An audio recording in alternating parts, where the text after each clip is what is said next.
মৰমৰ ছাত্ৰ ছাত্ৰীসকল, আমি ইতিমধ্যে তিনিটা পাৰ্ট আলোচনা কৰিছোঁ। পাৰ্ট 1, পাৰ্ট 2, পাৰ্ট 2 আৰু পাৰ্ট 3। তিনিটা পাৰ্টত আমি প্ৰায় 41 কুৱেশ্যন আলোচনা কৰিছোঁ MCQ। মই আগতে কৈছোঁ, পাৰ্ট 1তে কৈছোঁ যে এইখিনি প্ৰশ্নৰ পৰা তোমালোকৰ 30+ মাৰ্ক কমন থাকিব আৰু এইবিলাক কুৱেশ্যন ডিৰেক্টলি নাহিলেও ইয়াৰ ঠিক সেম মেথডত সেম ট্ৰিক ইউজ কৰি তোমালোকে প্ৰশ্নবিলাক এনচাৰ কৰিব পাৰিবা। জাষ্ট কি হ'ব পাৰে, তোমালোকৰ অকণমান টেক্সটবিলাক চেঞ্জ হ'ব পাৰে, বাকী একো চেঞ্জ নহয়। গতিকে ট্ৰিক্সবিলাক সেম থাকিব। যদি 30+ মাৰ্ক পাব বিচাৰে অবজেক্টিভত, তেনেহ'লে এই কুৱেশ্যনবিলাক নিশ্চয় তোমালোকে চাই আহিবা।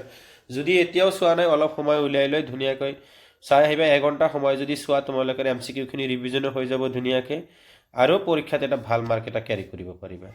চ' আজিৰ যিটো 4th পাৰ্টৰ যিটো কুৱেশ্যন আছে, ফাৰ্ষ্ট কুৱেশ্যনটো দিয়া আছে যে যদি -3 whole to the power m+1 whole into কি আছে into -3 whole to the power 5 equal to দিয়া আছে -3 পাৱাৰ কি আছে হোল টু দি পাৱাৰ 7 হয়, তেন্তে এমৰ মান উলিয়াব লাগে। যে ফাৰ্ষ্ট দিয়া আছে আমাৰ -3 হোল টু দি পাৱাৰ, মই কালাৰটো চেঞ্জ কৰি লওঁ অকণমান। চ' -3 হোল টু দি পাৱাৰ দিয়া আছে আমাৰ m+1 ইনটু দিয়া আছে আমাৰ -3 whole to the power 5 equal to দিয়া আছে আমাৰ -3 হোল টু দি পাৱাৰ 7 দিয়া আছে। চ' দেয়াৰ ইকুৱেল টু যদি আমি চাওঁ, ইয়াতে -3 প্ৰথমত এইফালৰ লেফ্ট হেণ্ড ছাইডত যদি চাওঁ, তেনেহ'লে -3 সেম আছে। সেম থাকিলে তাৰমানে a two the power m into a two the power b equal to a two the power m into a two the power n equal to কি আছিল আমাৰ a two the power m+n আছিল। চ' পাৱাৰবিলাক কি হ'ব আমাৰ plus হৈ যাব। চ' m+1 plus কিমান পাম আমি 5 ইকুৱেল টু ৰাইট হেণ্ড ছাইডত পাম আমি -3 হোল টু দি পাৱাৰ 7 পাম। ফৰ্মুলা এটা আমি জানো, a two the power m into a two the power n equal to কি আছিল a two the power m+n হয়। চ' সেই ফৰ্মুলাটো ইউজ কৰিছোঁ। এইবাৰ যদি আমি চাওঁ, তেনেহ'লে এইফালেও লেফ্ট হেণ্ড ছাইডত -3, এইফালেও -3। চ' এইটো আমি এলিমিনেট কৰিব পাৰোঁ। তেনেহ'লে আমাৰ থাকিব m+1 + 5 ইকুৱেল টু থাকিব 7। চ' দেয়াৰ ইমপ্লাইজ আমি পাম m+6 ইকুৱেল টু 7। চ' there implies m equal to হ'ব 7 - 6 ইকুৱেল টু কিমান পাম 1। চ' কাৰেক্ট এনচাৰ 1 হ'ব। So' option number D is correct answer. এতিয়া আমি ছেকেণ্ড যিটো 43 নম্বৰ কুৱেশ্যন আছে, এই কুৱেশ্যনটো চাওঁ। এইখিনি কৰা হোৱা নাছিল, সেইকাৰণে মই এইবিলাক কুৱেশ্যন ইনক্লুড কৰিছোঁ। আৰু 4টাকৈ প্ৰশ্ন লগা আছিল, তাৰ কাৰণে এটাকৈ দিয়া নাছিল, সেইখিনি ইয়াতে দিছোঁ। যে তলৰ কোনটো সংখ্যাৰ দশমিক বিস্তৃতি নিৰৱধি বা পোনাপনিক হ'ব।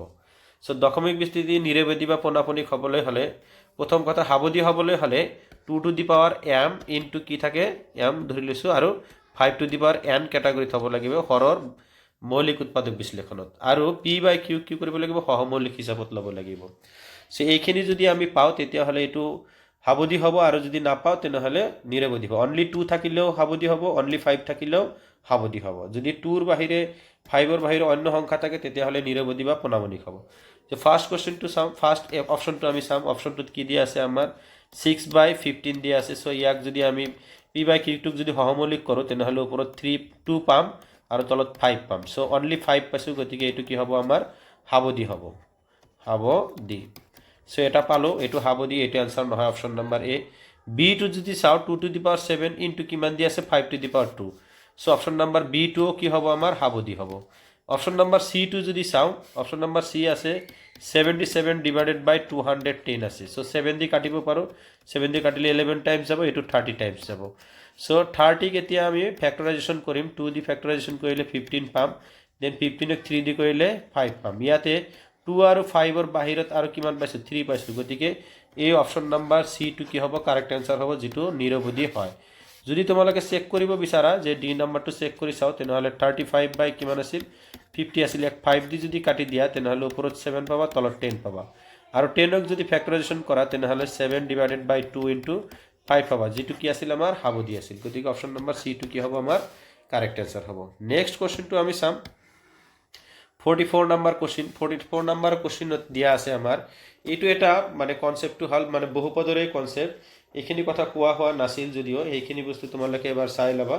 কুৱেশ্যনটো এটা ত্ৰিঘাত বহুপদ দিয়া আছে, যে ত্ৰিঘাত বহুপদ হ'লে কেনেকুৱাকৈ এনচাৰবিলাক কৰিব লাগে।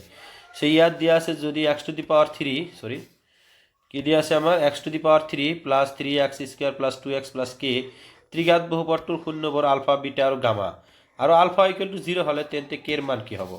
চ' একচুৱেলি এইটো হ'ল এনেকুৱা ধৰণৰ বস্তু। মই সেইখিনি অকণমান মুচি লৈছোঁ বস্তুখিনি, তোমালোকে নিশ্চয় লৈ লৈছা, স্ক্ৰীনশ্বট কৰিছা। চাওঁ, একচুৱেলি হ'ল a two the power ax to the power 3 plus bx square plus cx plus d এটো হল ত্রিঘাত বহুপদ ইয়ার তিনিটা শূন্য থাকে আলফা বিটা আৰু গামা আমি ধৰি লৈছো সো আমি যদি চাও ইয়াৰ ফৰ্মুলা কিটা এনেকুৱা ধৰণৰ হয় যদি alpha into beta into gamma equal to হল minus d by a so এই d ৰ হলনি ইয়াত কিমান দি আছে আমাৰ k দি আছে k ৰ মানটো উলিয়াব লাগে এতিয়া আলফা যদি 0 হয় তেনেহলে বাকি তিনটা কি হ'ব আমাৰ 0 সো 0 ইকুয়াল টু কিমান পাম d বাই a d মানে কি আছিল আমাৰ মাইনাস k বাই a মানে 1 a মানে কিমান আছিল 1 আছে so that implies minus k equal to 0 so k equal to কিমান পাম আমি 0 আনসারটো হ'ব আমাৰ অপশন নাম্বাৰ বি বাকিখিনিও তোমালোকে চাই আহিবা যেনেকুৱা আছে alpha plus beta plus gamma equal to কি হয় alpha plus beta plus gamma equal to হ'ব মাইনাস b বাই a হ'ব আকৌ alpha into beta plus beta into gamma plus gamma into alpha equal to হ'ব আমাৰ c by a so এই তিনি প্ৰকাৰৰ মানে সহগৰ লগত সম্পৰ্কটো তোমালোকে এবাৰ চাই আহিবা নেক্সট যেটো লাস্ট কোশ্চেন 45 কোশ্চেনৰ লাস্ট কোশ্চেনটো আমি চাম লাস্ট কোশ্চেনটো দিয়া আছে এই কোশ্চেনটো কিন্তু তোমালোকৰ কাৰণে কেতিয়াবা 3 মাৰ্কৰ প্ৰশ্ন হ'ব পাৰে কেতিয়াবা তোমালোকৰ 2 মাৰ্কৰ প্ৰশ্ন হ'ব পাৰে ইভেন কি 1 মাৰ্কৰ প্ৰশ্ন হ'ব পাৰে যদি কি দিয়া আছে a ইকুয়াল টু বিন্দু তিনটা দিয়া আছে 6,1 b equal to 8,2 and c equal to 9,4 and d equal to p,3 so বিন্দু কেইটা ক্ৰমে সামান্তৰিকৰ শীৰ্ষবিন্দু হয় তেন্তে পিৰ মান উলিয়াব লাগে যে আমি জানো সামান্তৰিকৰ কৰ্ণবিলাকে কি কৰে পৰস্পৰ সমদ্বিখণ্ডিক হয় সো a আৰু c হল বিপৰীত সামান্তৰিক শীৰ্ষবিন্দু b আৰু d হল বিপৰীত সামান্তৰিক শীৰ্ষবিন্দু সো বিপৰীত বিন্দু লগ লাগি কি হয় কৰ্ণ হয় সো তেনেহলে a আৰু c ৰ মধ্যবিন্দু আমি চাম a আৰু c ৰ মধ্যবিন্দুৰ ফৰ্মুলা যদি আমি চাও x1 + 6 আছিল আৰু x2 কি আছিল 9 ডিভাইডেড বাই 2 আমি চাম ইয়াতে p2 কোত আছে আমাৰ x ৰ ভ্যালু আছে গতিকে আমি x2 চাম y2 না চাম সো দ্যাট ইকুয়াল টু আমি পাম 15 ডিভাইডেড বাই 2 পাম সো ইকুয়াল টু পাম আমি 7.5 অর্থাৎ মানে AC ৰ যেটো কৰ্ণ আছে তাৰ মধ্যবিন্দু x ৰ মান কিমান হ'ব 7.5 হ'ব ঠিক BD ৰ কৰ্ণৰ মধ্যবিন্দুটো আমি চাম BD ৰ কৰ্ণৰ মধ্যবিন্দু যদি আমি চাও x ৰ মানটো চাব লাগিব 8 + p ডিভাইডেড বাই কি 2 সো দ্যাট ইকুয়াল টু আমি কিমান পাব লাগে একচুয়ালি 7.5 পাব লাগে 7.5 হবে কারণ কর্ণ দুডাল পরস্পর মধ্যবিন্দুত কি হয় সমদ্বিখণ্ডিত হয় সো দ্যাট ইকুয়াল টু পাম আমি 8 + 5 p ইকুয়াল টু পাম আমি 2 * 7.5 so that implies p equal to পাম আমি 15 - 8 ইকুয়াল টু কিমান হ'ব 7 সো p এর মান কিমান হ'ব 7 সো অপশন নাম্বার বি ত আছে b2 হ'ব আমাৰ কাৰেক্ট आंसर এটা ছাত্ৰছাত্ৰী সকল তোমালোকে নিশ্চয় পাৰ্ট 1 পাৰ্ট 2 এইবিলাক ভিডিও বিলাক তোমালোকে নিশ্চয় চাইছা যদি চোৱা নাই এতিয়াও চাই লোৱা কাৰণ ইয়াৰ পৰা যেহেতু ভালেখিনি প্ৰশ্ন আহিব আৰু পৰীক্ষা শেষ হোৱাৰ পিছত নিশ্চয় তোমালোকে জনাবা যে ইয়াৰ পৰা কোশ্চেন আহিছিল মাত্ৰ 1 ঘণ্টা টাইম লাগিব সবখিনি চোৱাৰ কাৰণে গতিকে এইখিনি তোমালোকে চাই আহিবা বুলি আশা কৰিছো ধন্যবাদ